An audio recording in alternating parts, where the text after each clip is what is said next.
Check, check, check.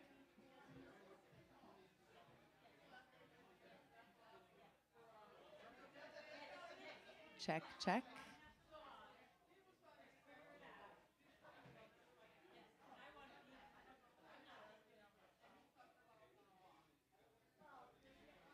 Welcome, everybody. If we could have everyone join us in the ballroom, we're going to get started.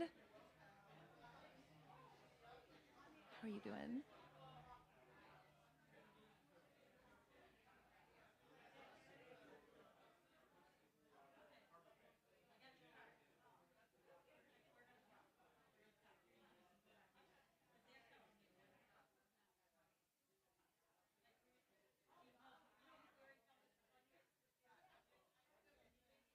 We're going to get started here in just a minute. If you can join us in the ballroom.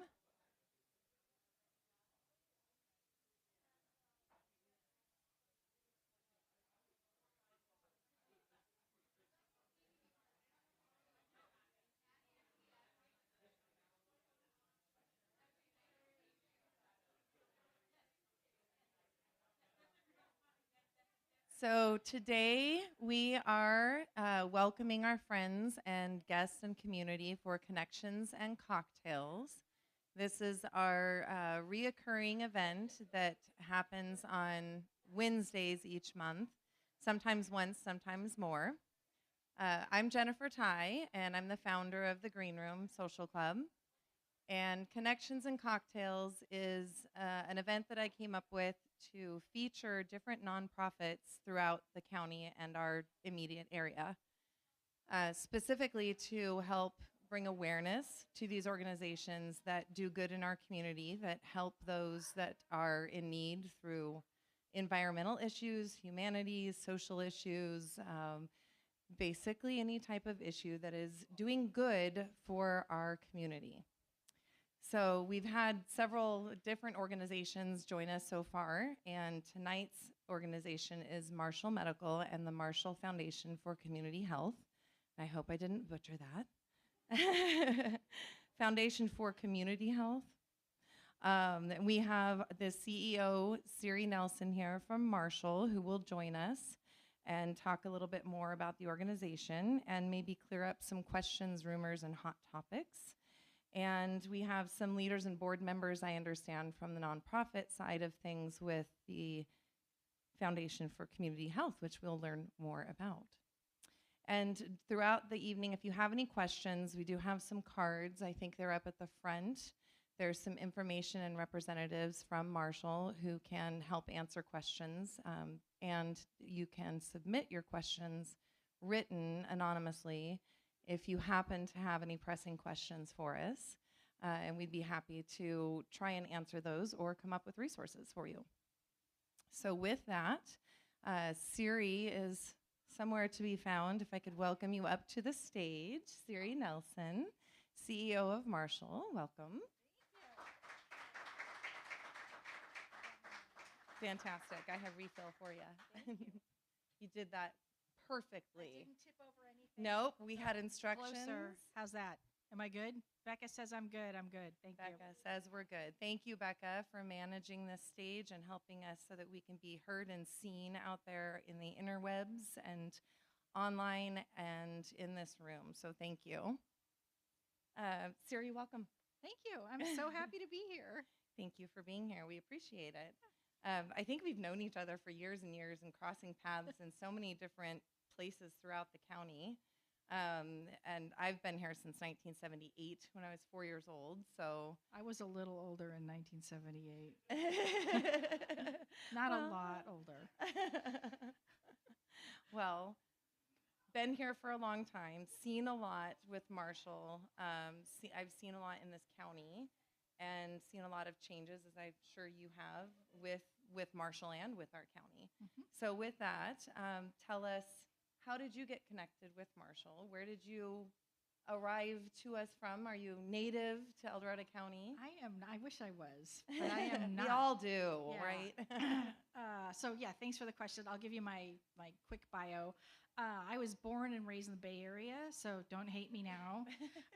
Grew up in Burlingame, which if you've ever been at San Francisco International Airport, you've been to Burlingame.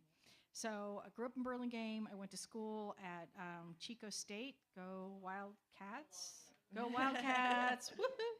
Go Wildcats! Got my accounting degree at Chico, and then got into public accounting. And I kind of fell into healthcare when I was in my accounting role. I was an auditor, and the audit firm I worked for in Sacramento had three basic types of clients. They had healthcare, banking, and government. And the government was not the most exciting audit I've ever done in my life. We audited the contract with the Department of Water Resources. So we audited things like downstream distribution tables. I still remember that. There are people for that. It's there not are me. people. Anyway, I kind of found it healthcare because the healthcare auditors were just like so much fun. And then I really just fell in love with the industry. So worked in healthcare off and on like my whole life. I started off in the finance side of the universe, moved around a little bit in Northern California, and have spent all of my career essentially in healthcare. In 2003, I was the CFO at Sutter Amador. So I moved to Amador County in 93, had a few jobs. I worked in Stockton for a while, and then got the job as the CFO for Sutter Amador in 2003. And then immediately my boss, the CEO, got fired.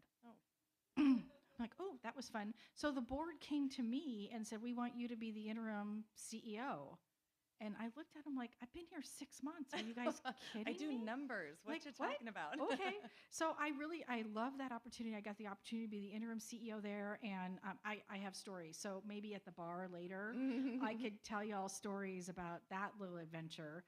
Learned a lot. And then we hired a great CEO who's a great friend of mine, Ann Platt, and she was able to give me some non-traditional CFO roles. So I was able to be over physician recruiting. The clinics reported to me. I did lab imaging. I helped us build our big outpatient services center, and really got to like spread my wings under Ann's mentorship, which was amazing. And then I applied for and got the job as the chief administrative officer for Sutter Lakeside. So I went from rural Eldorado or rural Amador County to super rural Lake County. Lake County, yeah, people know Lake County. So Lake County has about 65,000 people. And it's a very challenging place to work. The town I lived in was Lakeport, and it had about 1,500 people. So we had a critical access hospital there that really tried hard to meet the needs of our community. It's a very challenging community to work in. I was there 9 years. I loved that job. And then my kids got a little bigger, and I got offered a job in Reno, Nevada, actually. So I made the leap to move the whole family to Reno. My kids got enrolled in school up there, and I worked for Renown Health for a couple years. And then I was actually approached by a recruiter for the job at Marshall. So I was living in Reno. I always loved California, and one thing led to another. And I remember sitting down having a conversation with my family, and I said, well, if this job works out, like, I'm gonna have to move. And they're like, go, Mom. Like, oh, okay. And so it's really nice. So my kids are still there. My let me see, my 23-year-old just graduated from Baylor last year. He's applying to law school. My 22-year-old, who we adopted from the foster system, another really long story, is working at Raley's up there. So he's doing great. And so I have the privilege of being in this amazing organization. And I've said this before, and I'll say it again. This is by far, I have an amazing career, but this is by far the best job I've ever had. This is an amazing organization. El Dorado County is a gem. I'm so thrilled to be a part of this community. And it's really fun. All the challenges aside, it's really fun to be able to connect with the community and make a positive impact, because people really need healthcare. And so I'm just honored and thrilled I get to do this job. I wake up every day thinking, wow, I get to do that? That's so cool. That's exciting to hear that, and it's exciting to hear you come with all this experience. Now, how long ago was it that you landed at Marshall? It'll be 6 years in July. I was gonna say, yeah, 6 or 7. Yep, right before the pandemic. You guys remember the pandemic? Blip on the radar, right? Yeah, blip on the radar. So a lot has changed since lot. you started with Marshall in just that 6, 7 years. What have been, well, first tell us, how is Marshall different from Marshall Community, or the Foundation for Community Health? Oh, that's a great question. How do those two differ? Yeah, so they're two completely different, separate organizations. I'll start with Marshall Medical Center, Marshall to start with. So Marshall is a community-based, not-for-profit healthcare organization. We are a 501c3 charitable organization. So if you want to make a donation directly to Marshall, we can take that donation. But we are community-based, not-for-profit. So what does that mean? That means that we take all comers, regardless of your ability to pay. We have a very generous charity care policy. So patients who come to us who don't have insurance, don't have the ability to pay, fill out a charity care application. We can validate that you don't have an income, and we can give you care for free. So that's part of our charitable mission. Part of that also is that we take all the insurances. So we have Medi-Cal, Medicare, and all the commercial insurances. So we don't discriminate care based on your ability to pay or who your insurance is. Well, thank you. Yes. Appreciate You're, that. you're also, being a not-for-profit and a 501c3, you're driven by a board of directors. Correct. So we Okay. have a volunteer board. We do not pay our board members. Right now we have 12 members of the board. I sit on the board as the president and CEO of the organization. And it's a great, we have our board retreat next week, actually. And we're going to be talking about our strategic plan and where Marshall's going to go. And if you guys are really nice, I'll give you a little teaser about our new strategic plan. So that's really fun. And they're a great group of people. They've been hugely supportive. They're very invested. They're all volunteers. We demand a lot of our directors. They come to meetings. They have things to read. They make major decisions on behalf of the organization. And it's a great way for people to give back. Back to Marshall Foundation for Community Health. So Marshall Foundation for Community Health was started in 1974, I believe. Yeah, there you go. I got it right. Thank you. 50 years plus. And it is a fundraising arm for Marshall Hospital. So it's gone through a couple of different iterations, but we are connected. So there's a separate board. If you're on the Marshall Foundation for Community Board, raise your hand because I know you're here. Come on. Raise your hand. Raise your hand. Woohoo. Thank you. So Marshall itself is run by a board of directors, and the Marshall Community Foundation is ran by Marshall Foundation for Community Health. Yeah, I know, it's fine. Notorious for messing it up. That's okay. So there's two different boards. Correct. Two different arms running things. One is going after funding and the funding the objectives and missions and Yes. meeting the needs. And then the other board runs for the community and for Marshall to make sure that they're meeting the needs Correct. You got and it. the mission. You got it. Yes, a lot of, I clarify that, I ask that, I make that note because we all know there's social media out there, we all know the conversations are happening, and we all know that people are uninformed and they have opinions because they're uninformed. And they believe that hospitals are out to make money and they're out to gouge people and they're out for whatever it is that they're out for. And I think it's important to understand how you operate. And understanding where the growth comes from. I know that you've had a prenatal unit or a birthing unit that was relatively new. And when was that finished? So we opened that section of the hospital in 2014. 2014. So yeah, I appreciate that. I think, one of the myths about not-for-profit. So what does not-for-profit mean? It doesn't mean you don't make money. What it means is you don't pay taxes. So tax exempt is another way to talk about that. And because we don't pay taxes, we have this charitable obligation, right? So we take care of patients who don't have the ability to pay. We don't discriminate based on that. We do charitable programs, and we all like the cancer center drivers that drive patients to their care. So all kinds of things that we do to support our charitable mission. But that doesn't mean we don't need to make money to be able to reinvest. So there's no shareholders that own Marshall. It's owned by the community as a whole. And what we do is if we take money that we earn in the company, we invest it back into the care of the community. So things like the building in El Dorado Hills. So that was a very significant purchase on the part of Marshall. but that money was generated by the organization to invest in expanding our care. So whether we need a new CT scanner, or we need to expand our emergency department, or build a new building like where the birth center is, all of that comes from the money we generate from operations. And I'll just go a little, so I'm going to be an accountant for just half a second here. Because we're just talking about this, so this is timely because we're talking about, we're talking about some of this at our retreat. So there's really only 3 ways a not-for-profit organization like Marshall generates cash. And cash is how you reinvest back into it. We earn it, right? Because we make money off the services we provide. We earn it. Let me just clarify that. Marshall's goal this year is to make a 0.38% operating margin. Less than 0.5% operating margin. Wow. That's our goal. Haven't hit it yet, but we will. And yeah, so just, it's not like we're raking in the cash here. So you earn it. That's one way you make money. You get cash.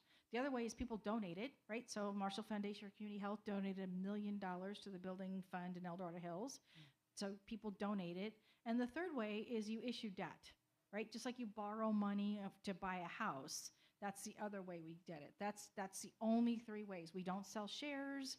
We don't have people come in. We don't give returns back on people's shares in the organization. That's not how we're organized. We take the money and reinvest it into our organization and our community. Thank you for Did that help? clarifying Was that too much? No. Was that okay?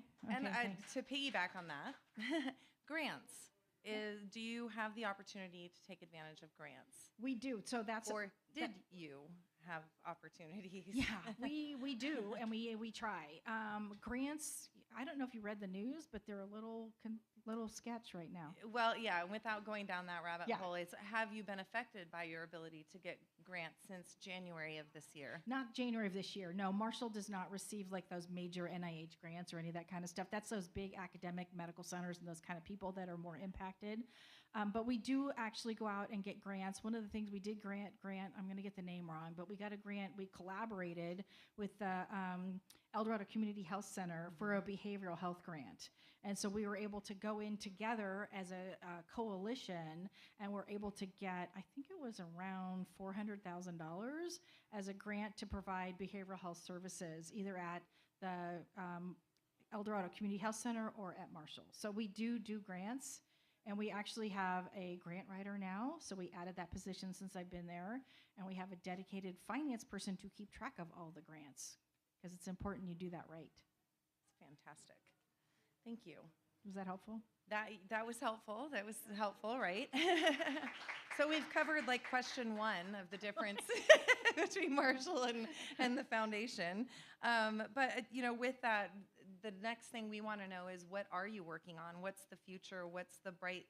Yes, tell us what you're excited about. The fun stuff. Yes. The fun stuff. So I'm really excited. So we are in the middle of updating our strategic plan. It's going to go to our board of directors next week at our retreat and have a big conversation, but I think I can let a few things out of the hat. One of our major pillars, and this isn't different, it's more just a refocus, is putting people first. So that's our first big strategic fundamental, is people first, and we talk about it that way on purpose. So it's really about all the things that we do as an organization to reinvest in our providers, our clinicians, our nurses, our bedside staff, our billers, everybody that works with us, and what are we doing to support them? I said earlier today, I've been in healthcare a long time, and we've always focused on patients because that's the right thing to do, right? You focus on patients. But I think a lot of organizations have left the people who care for patients sort of behind. And it's been focus on patients no matter the impact to yourself. Focus on patients no matter the impact on your behavioral health issues or your burnout or your life balance. And we're really trying to change that around and focus on the whole, and patients are a part of the whole, but our community is part of our whole, our employees are part of it, our board members. Focus on people first. That's the first one. And then the second one is really being excellent. I have said this a number of different occasions that Marshall needs to differentiate ourselves in the market, and the way that we can do that is do better. So big systems, worked in big systems. Big systems are sometimes hamstringed by the bureaucracy that they create, right? And Marshall can be more nimble because we're smaller. So the chief executive team, myself included, there's 7 of us, right? And so the 7 of us can make decisions to run the company. And then if it's a big, major strategic one, we go to the board and talk to them about it. But if it's basically running the company, there's 7 of us. Everybody knows who we are. Everybody knows how to get a hold of us. There's no barriers to like, let's have a conversation about something.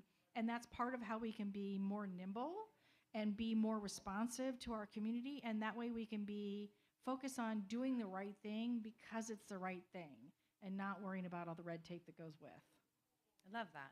I love that. And I will say that you are evidence of that because, like I said, we've met. I can say we've met through chamber events and leadership classes. And so I've met Siri before as the CEO. I'm not that, I'm not out and about and that important. And I know we've met several times. I've also been going through very intimately some Marshall things recently, and I've only made a couple of phone calls, and I've been able to be introduced to your patient advocates, hotline or the individuals there. I had specific questions that were coming to me with regard to this event and very specific demographic questions about safety and mental health and things like that. And we've come up with, within a few text message and phone calls, solutions for those questions and challenges. So I know that I can attest to Marshall as a whole has been pretty approachable. We really strive. We are part of this community. Marshall was born from this community. And, we treat everybody regardless of their ability to pay or their political persuasion or anything else. It doesn't matter. And, we want to create that safe space for everybody to come. Because I know I've been on the other side too.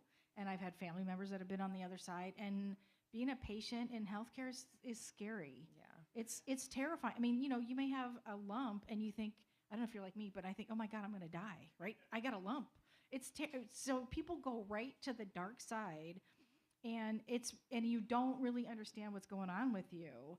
And then you have a clinician or a physician who helps you understand what's going on with you, but you need that safe space for that hand-holding and an ability to process. Yeah. Because a lot of times when you're sick or scared, you aren't hearing things, right? Because your brain turns off. We've all been there.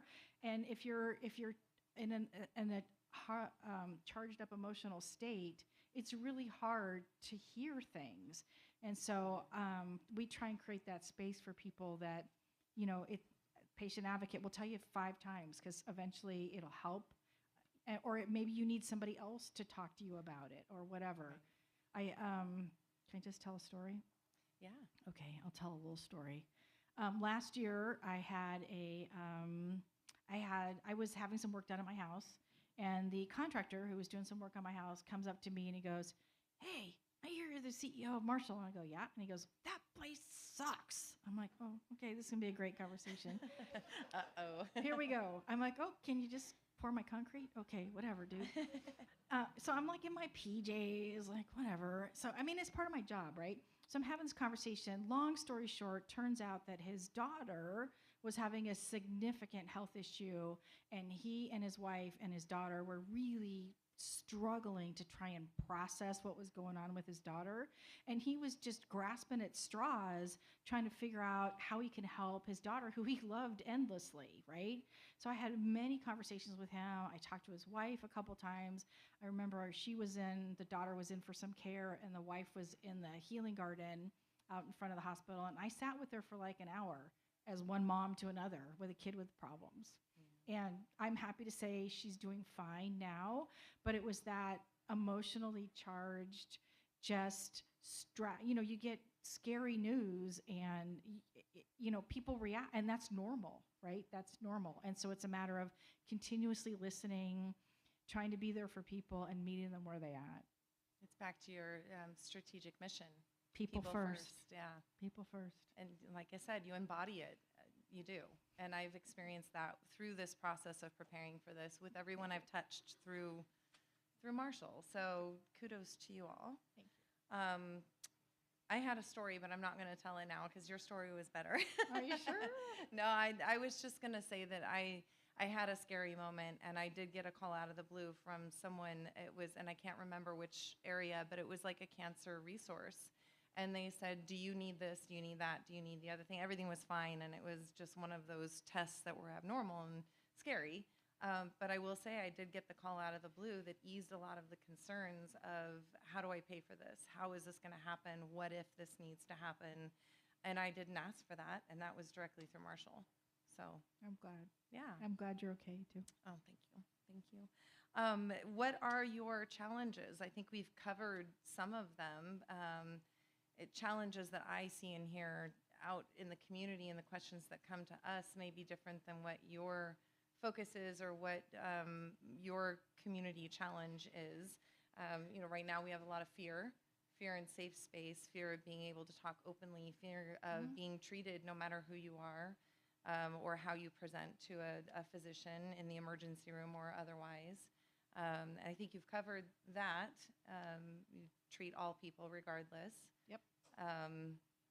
Hot topics and rumors, if you want to dispel anything, because those are challenges with regards to vaccinations. And I know there was an event recently where maybe someone spoke and it doesn't reflect the values of the organization as a whole, where someone gave information. Yeah, so I'm glad you mentioned that. So we were a part of a health expo that was down in El Dorado Hills a couple weeks ago.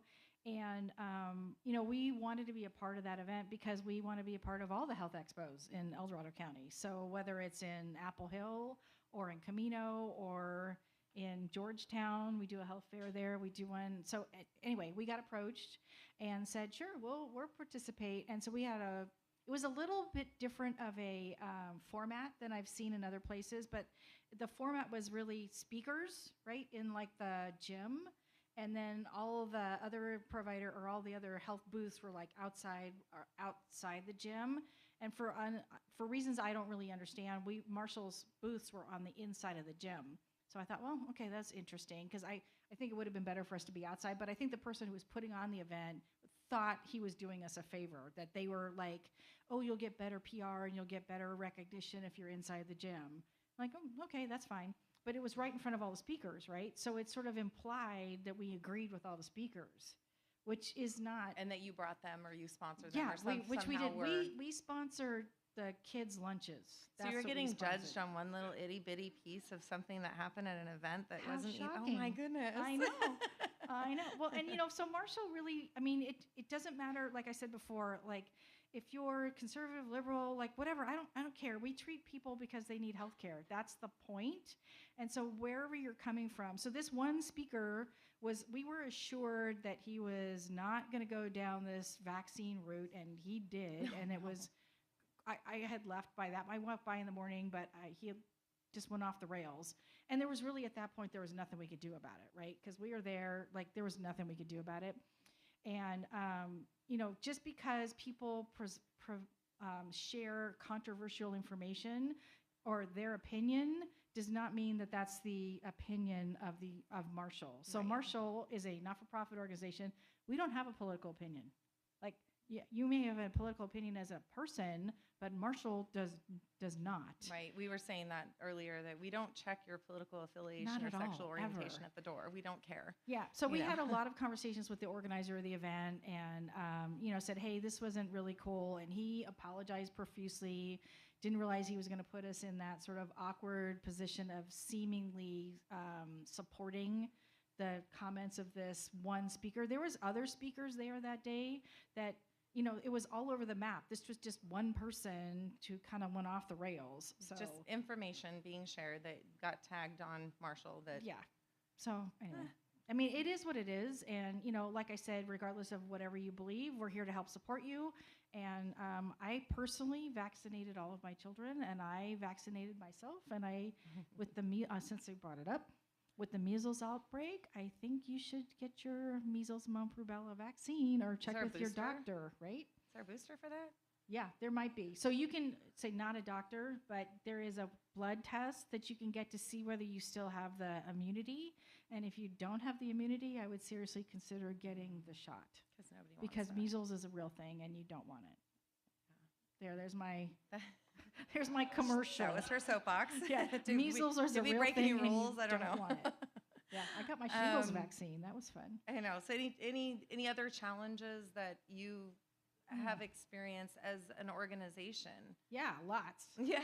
Yeah, so specific to our community. yeah, so I think the biggest challenge is the massive political uncertainty in the world right now and the choppy waters. If anybody has been looking at the stock market in the last couple weeks, you know how choppy the waters are right now. And we're not immune from that as an organization. And I think Marshall's focused on doing the right thing, staying our course, doing what we can, and not getting caught up in the swirl of all of the what's going on in the stock market, what's going on with grants, what's going on with whatever, and trying to just stay our course. And then when something actually happens, we will adapt to whatever that is. And I know that this organization is resilient. We've faced challenges before, and we'll do it again, and we'll be fine because this organization will be fine. Excellent. That's good to hear. How long do your board members stay on? So they're 3-year terms, and you can be on for three 3-year terms and then a bonus year. So we actually had a couple of board members retired after 10 years of service as a volunteer board member. It's incredible. Yeah, it's kind of amazing. Incredible. So I had asked if you have a cuddle NICU program, but you don't have a NICU, so sad for me. Not right now. But that means there's not a need, Not yet. right? Yeah. There is a need. There's a growing need. There is. I think that's one of the services that we would like to be able to offer is so there's levels of NICU, and I always get the numbers wrong, but whatever the lowest number is, right? So we have a well baby nursery. Mhm. So if you have a delivery at Marshall and your baby is fine and nothing's going on, well baby nursery. We would like to step it up to the next level so that if baby has, I don't know, bilirubin, or if there's, blood sugar issue or something that is low acuity that we could actually take care of, we would like to be able to offer that so that moms and babies don't have to get separated. So right now they have to go to another hospital if they have So an overnight baby would stay have to for go, treatment or something. yeah, baby would have to go to a higher level of care, probably down in Sacramento somewhere, and then mom would obviously get discharged when mom's ready to go. So that is something that we're looking at. That talk about so that's what we need cash for, right? To reinvest in, because to be able to, we could meet all the clinical criteria for that. We need the facility to meet, because there's rules around the facility too. So we'll have to do some remodel to make that happen. And so that's the funding part, right? Yeah.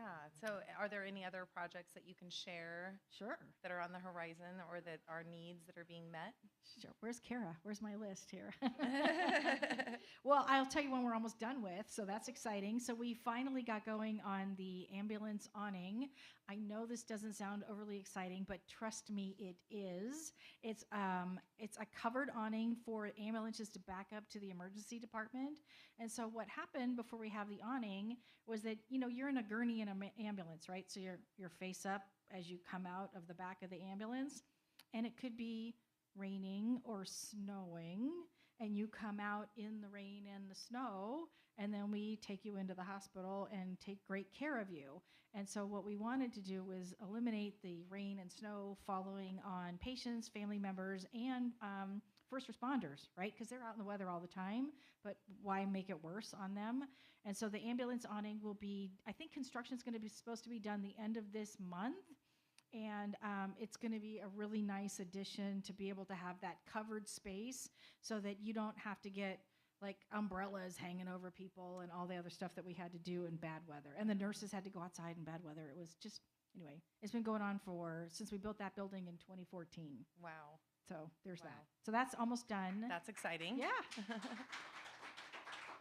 And then when we want to start in the emergency department, we talked about behavioral health, right? Yes. And so one of the things that we do now is if a patient comes to us in the emergency department in crisis, One of the things that we're responsible to do is help stabilize them, and then we call County Behavioral Health, and they have to come out and do an evaluation on that patient to decide whether they're a danger to self or others, and whether they need to have a 3-day admission, right? So we are not a psychiatric facility. We don't do the 3-day admission, but we do hold patients who are in crisis and get them evaluated and get them in a safe space so that they could go to that psych facility if they need to. But where that happens is in the middle of the emergency department. So I don't know, I mean, sure, all of you have been to an ED at one point in your life, right? I told you I was in that room. That's the room. Well, tell them about the room. It's not great. It's not the room yet that you're talking about, No. but well, I unfortunately had a recent visit to the ER. Kidney stones are not your best friend, trust me. And it's your body attacking you, and it's not fun. So I had the pleasure of experiencing that room because I was at level 20,000 pain and out in the lobby, and they had to put me somewhere. Yeah. So that room was, they explained, it's really a normal room. You just, do this with the handle because the handle's missing on the inside, so you can't open the door. And then there's security sitting Right. outside. So it's Because we have to make sure you're safe. it's a larger room that's supposed to be safer and monitored, et cetera, et cetera. Yes. But it's it was loud. fine by me. It was comfortable. I was Yeah. happy to be laying down. So It's an improvement. we do have space in the middle of the emergency department that we want to turn into what we're calling an empath unit. And that would actually be where those patients who are having a crisis, a mental health crisis, could actually go, and it would be somewhere more calming. It's not in the middle of the emergency department. We're not going to have security guards standing over you. We still have to observe you 24/7 because we have to make sure you're safe. But it's an area that would be, lights more dim, calm, like dial down the noise. So it's more healing so that we're not exasperating what's already a tough situation for Yeah. people. So And- that's what we're raising money for if anybody wants to make a donation. Subtle as a brick. That's me.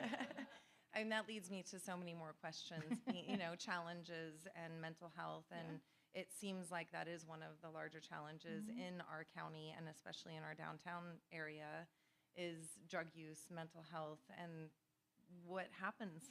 What happens with those who you can't really help? It's tough. That was one of the major questions we were talking about. And you're a hospital, and you're an emergency treatment Right. center, and Right. there's certain things that you do and then refer out for other things, Correct. which goes back to your grant for the Yep, with Community health El Dorado or Community Eldorado Health Community Center, correct. And then Marshall also has our CARES clinic, and it's our medicated assisted treatment program, and that's been nationally recognized for the treatment of drug addiction. And so it's a program where we meet people where they're at. We have substance abuse navigators in the emergency department. So if somebody comes in and they're struggling with that problem, we can have a substance abuse navigator right then and there. We can take them, if it's during the day, we can take them directly from the emergency department right to our CARES clinic. They can get in treatment right away, get detox, get that medicated assisted treatment, and Suboxone or whatever it's called, and buprenorphine. I don't know. I'm not a doctor. Whatever it's called. Are those both right? Thank you, Marcella. Good job. Thank you. Good job. And get people into treatment right away. And it's not, one of the things I'm most proud of with that program is that we work really hard to meet people where they're at. And it's not a shame sort of approach. It's a, let's have a conversation. How can we help you together? And it's been a very successful program. And we've been a model for lots of big organizations. So really proud of that service. That's good to hear. Yeah. That's good to hear. Do you have anything more you want to add before we ask for any questions from the audience? Oh, I could go on for days, I but I know, think I people know. are tired of hearing from me. Kara, do you know if we had any questions submitted up front?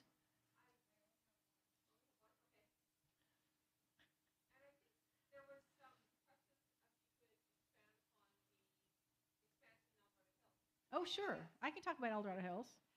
So super excited about it. For those of you who've been in El Dorado County for a while, you might have seen the Blue Shield building Mm-hmm. right on Latrobe. You're welcome. So we bought one of them. So we bought the one closest to the freeway. So you should be able to see the Marshall logo as you drive up and down Highway 50. We are about done with the remodel of the bottom floor. So it's a 50,000 square foot building. We're remodeling the bottom floor, which is about 25,000 square feet. And we should be done with that construction, I think, the end of the month. Then we have to put in all the equipment and all the IT stuff and all the computers and all that good stuff. And then we have to submit our licensing requests to the state of California. So we think we should be open to see patients in August of this year, which I'm super excited about. It will have orthopedics, it'll have primary care, it has physical therapy. They have an amazing gym down there. And I believe cardiology as well. So super excited about that. The big hook, so here's my plea, share this with all your friends and neighbors. We will have walk-in care for both orthopedic and primary care. So what does that mean? That means if you're out riding your bike and you fall down and you think you might have hurt your elbow, you can walk in to the clinic and the mid-level provider will be able to see you right then and there and be able to take an x-ray of your elbow or whatever's hurting and then help you figure out whether it's broken or not broken. If they need help, there'll be an orthopedic surgeon who's actually in the clinic as well. They can come help, and you can either get splinted or get signed up and get seen an orthopedic surgeon and get surgery quicker. Wow. So avoid the emergency department. Don't wait in line. Come to the walk-in care and get seen right away. That's amazing. Did they used to have a walk-in care in Placerville? We do walk-in hours, but this is a whole clinic that's just set up for it. And it's right off the main lobby, so it's super easy to get to. The x-ray machine is right next to it. We'll also be able to do lab draws down there. So if you're out and running around and your doctor wants you to get a lab test, you can just pop in there and get a lab test. So I'm really excited about that. And I love the physical therapy space. If anybody's been to the current physical therapy space over here on Fowler, it's little. It's like a little bunch of rabbit warrens. The new space, it really is. The space in El Dorado Hills is beautiful. It's giant. And we're working on getting the funding to buy a 0G sort of lift. So it's basically a patient harness, and it goes on the ceiling, and a patient can walk in any direction and take weight off of them so they can get better practice with learning how to walk, learning how to pivot, and it's safer for the patient, and it's also safer for the therapist who's working with the patient, because if somebody goes down, the therapists are going to try and grab them, and that's where injuries happen, right? Yeah. So it's safer for the patients, safer for the staff working with them, and it's the only, once we get it, it'll be the only one in the Western United States that can go 360 degrees. Wow. So super excited about that. You're giving Kaiser a run for their money. Yeah. And on that note, we have the question, what is the UC Davis affiliation? Oh, that's a good one. Thank you. That's a good one. So UC Davis, so we do have a couple of arrangements with UC Davis. Number one is they host our electronic health record with us. So what does that mean? So electronic health records, as you guys can probably imagine, is vastly, like jaw-droppingly expensive. And so Marshall is too small to have our own instance of Epic, which is the electronic health record. Think of it as Microsoft Office for healthcare. It's like the one everybody has. And so we actually pay UC Davis, and they help us by allowing us to use their Epic. So we have that arrangement with them, which has been really successful. That started in 2018, I think. And so Marshall has, I think, every module of Epic that there is, with the exception of 2 or 3. So we have a very sophisticated electronic health record that can really streamline care for patients and the providers. So pretty cool about that. So that's one relationship. And then a couple of years ago, we actually affiliated our cancer center with UC Davis Health. And the reason we did that is they have the Cancer Care Network. So the Cancer Care Network, they are a comprehensive cancer center. Part of their job is to go out and support community-based cancer care. That's part of their job. And so we talked to them about supporting Marshall. What does that really mean for us? It means that our patients in Cameron Park get access to clinical trials, right? So they run all the teaching, all the clinical trials. We have a clinical trial coordinator that actually works in our cancer center in Cameron Park that helps patients get on a trial that's appropriate for them. And then the other thing that it really does is it provides us with a tumor board. And so for those of you who aren't are familiar with cancer care, tumor board is where the surgeon, the oncologist, the radiation oncologist, the pathologist, all the physicians involved in that patient's care, the case gets presented to all of these doctors, and then they talk about the best course of treatment for that patient, because everybody's a little bit different, right? And so do we do chemo first? Do we do this chemo or that chemo? Do we surgery? Do we radiation? All the options, they have those. That happens at tumor board. And so Marshall is able to participate in the tumor boards for the physicians in UC Davis and have access to some of those very specific Uber specialists that we wouldn't necessarily have at a local cancer center. So that's the benefit. Thank you. I have a lot more questions now. Okay. And dare I How are ask we doing for on such time? things? How are we doing? Okay, let's look at time. We've got 10 minutes. Ask me anything. Well, the new UC Davis building, new building impact the Eldorado Hills building. No. So that's a no. It's the I how love those- will it? It won't. Yes. No, it won't. They're doing different things than we are. It's fine. Okay. We're frenemies. Oh gosh, I'm trying to see if we've covered some of these. How does the Elevate Marshall initiative support and help the community? Oh, I love that. Thank you for asking that. So last year we rolled out Elevate Marshall. That was a all day. We did a 4-hour training for staff. We did an all day training for every leader. So we did many sessions at Red Hawk, and we really talked about elevating ourselves as caregivers and how we show up for patients and each other. So we talked about being mindful of your impact. So really being mindful about how you show up, saying yes and. So don't say no. Don't just close your mind. Say, yes, what I like about that idea is blah, blah, blah, blah. And here's some things we can work on together. So we spent a lot of time. We rolled out our ecosystem behaviors. And ecosystem is an acronym that stands for all of our behaviors, yes and being one of them. Own it is another one. So don't just pass the problem down the line, like own your part in it and figure it out. And so I think how it really impacts the community is it helps create that consistent experience, not just for our employees and our providers, but for our patients as well. So you should be able to feel the difference. You know, one of the things I was talking about coaching, and I've had a coach for a while, and one of the things I was talking to her about is what I really want for Marshall is I want everybody who interacts with our organization to feel the love of the system. And I know hospital CEOs don't really talk about love a lot, but I think we should. And what I really want is for people to feel the difference, whether you're an employee, a provider, a volunteer board member, a community member, a patient, whatever. When you connect with Marshall, you feel different. You feel the love, and you know that we're all here to support each other. And that's what I really want. See, they put the words on the card, and then you already answered the question. This one says, you speak to the heart of Marshall with such clarity. What are the core values that help you do that? Love. Yeah, I think you answered that. Yeah. Do we need more clarity on that?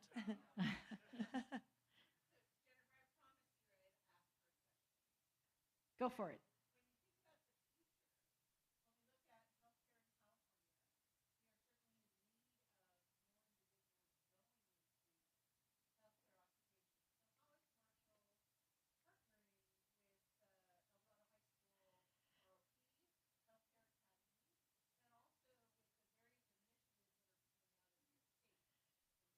Oh man, I didn't even pay you to ask me that. I That's know, awesome. and we need to repeat the question because people got out it. there So can't she- hear. She asked about how is Marshall supporting education, either through the high school or through other means. Can I paraphrase it like that? Yeah. So a couple things. Number one is I think we could do a better job of partnering with the ROP students in the high school. I think that's something that we need to work on.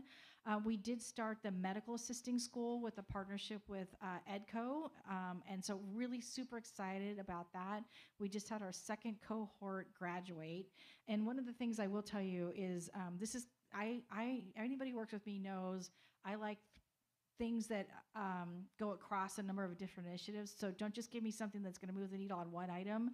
Move the needle on 3 or 4 items at the same time by one initiative. And this is an example of that, because it's not only helping us recruit and retain local medical assistants that are going to stay and work in El Dorado County, it also helps create a path for a living wage for people who maybe have been living in poverty their whole life. A lot of the students who have been in this program, they're the first person in their family to get post-high school education. And that's huge. And these are a lot of single moms are in this crowd. We are very excited about that opportunity. We do clinical rotations for physician assistants who are part of the UOP program in Stockton. We're starting to do family practice residents through UC Davis and having them come and experience Marshall. But I think there's a lot more that we can do for adult education, specifically around the lower, or not lower, the trades. So things like, I don't want to say lower because that sounds terrible, but the trades. So yeah, phlebotomists, medical associates, or medical assistants we've talked about, pharmacy techs, x-ray techs, those kind of jobs. I think we're really focused on creating educational opportunities for people to really create a great career in healthcare, because we need them. Thank you. Did I hear something about scholarships as well? We offer scholarships. We have nursing scholarships that happen in the fall. Is that right, Kara? In the fall? Nursing scholarships, the Bonser nursing program, and then we also offer scholarships to high school students, which is really hugely important. So absolutely, yeah. Absolutely. Before we run out of time, I want to make sure that we get to the questions, and this is somewhat, I think they're kind of together. With so many smaller or rural hospitals being absorbed into major hospital networks, is Marshall up for sale? As well as talk more about Marshall's independence and how has it benefited the community, and why is it important to sustain? I think those two kind of go hand in hand. They yes? 100% go hand in hand. Thank you. So yeah, it's tough out there. You know, Marshall's been referred to as a unicorn because we're one of the last independent not-for-profit organizations in the state of California. I happen to be the chair of the California Hospital Association this year, so I get to see a little bit more of the sausage making at the state level, which has been kind of eye-opening. But I think it's a challenge out there for rural hospitals. It's a challenge out there for rural care. If you go back and look, so we talked about OB care earlier, many organizations have closed their OB programs because they just don't make money. They usually lose a lot of money, like millions every year. And if you're an organization who is trying to keep the doors open, that's one of the things that they close, right? And so there's these OB deserts out there where women who are living in rural California may have to go 3 or 4 hours away to get OB care. One of the models I heard about the other day was hospital in rural Northern California doesn't have OBs, but they have a relationship where they can have their prenatal care done locally, but then the moms have to drive to where the hospital is and stay there for like the week or two before they have the baby. I think that's why the birthing center was on my radar, because I had my youngest in 2010. So it was right around the time there was either talk or it was being built. Yeah. And I was one of those who I had to drive to Roseville. Yeah, it's hard. Yeah. So we don't want to do that. But healthcare is a really, it's a challenging environment. There's a lot of rules and regulations we all have to follow. And rural healthcare is really, it's important to rural communities, and it's also important for the care of the patients, right? So we provide great paying jobs. We provide a lot of economic development, but then we also provide a needed service. Mm-hmm. And we're here to help support our community. And so I think that's why we like to be independent. Like I said, I've worked in big systems. I think the nimbleness that we are able to do at Marshall, we can come to meetings like this. I didn't have a corporate coach who sat down with me and said, here's what you can say and here's what you can't say. I mean, right, so we're just here. We're just being ourselves. We're playing, our kids are playing soccer with your kids. We're part of this community. And, you know, as much as big systems like to say they're part of big communities, they're all in their big offices downtown, and they're not local. And I think it does make a difference if you're out in the community that you serve, being responsive to the needs of that community, whether it's mental health issues or access to primary care. I get people calling me going, I need to get into a primary care doc. Okay, let me call Jonathan, see if I can help you out. So I think that's the difference, that we're much more connected because it's our friends and family. Yeah. Yep. And that's why it's important to maintain and Yeah. sustain that independence. Yeah, Yeah. for sure. The last one, I think we've already answered it a bit, but why isn't there easy access to urgent care so you don't get hit with the emergency department expenses for minor injuries? Excuse me. It sounds like that's So walk-in care in coming. El Dorado Hills, do that for sure. Walk-in care in El Dorado Hills, and then we are still looking at whether it makes sense to have an actual urgent care center. So I know you guys don't care about this, but there's like levels of licensing. So emergency department is the highest, urgent care is in the middle, and then a physician office is the bottom one of that. The walk-in clinic in El Dorado Hills will be licensed as a physician office, and we did that on purpose because urgent care copays are higher, and ED copayers are even higher than that for patients. And so we wanted to license it as a physician office so that you can just pay your $20, $40, whatever it is, office visit copay and still get that same level of care that you would get in any urgent care. So that's why we did it the way that we problem did. solved. There you go. That's why. Any other questions come up out there that we need to answer before we let Siri off the hot seat? Anything else you would like to add? I just want to say thank you. You're welcome. This was a lot of fun. That's what we're here for. That's Yeah. what this space is here for. Yeah. It's not just about live music and arts and theater and all the other things that we do. It's about offering this space for our community to help educate and help us learn and help us know what's important and how we can make a difference. Well, I appreciate the opportunity. Thank you. Thank you. Yes, thank you. Uh-oh. Okay.